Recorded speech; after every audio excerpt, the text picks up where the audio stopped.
Today we'll talk about how can you pay items on your Shein app. So you just follow this ways, then it's going to work with you. All you have to do in the first, so you just select here any of this category item. I'm going to select this for example here.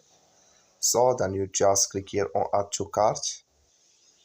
Then you click here. So here can you select type? I'm going to add this type for example, and you click here on add to cart here. So then you just click on your cart.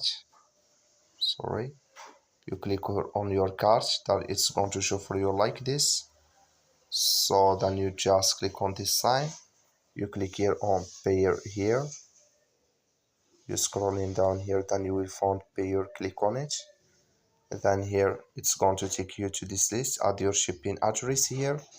So then automatically it's going to take you to add your credit card or your payment methods to get this item here. That's all. Thank you for watching. Don't forget to support us by liking, subscribe.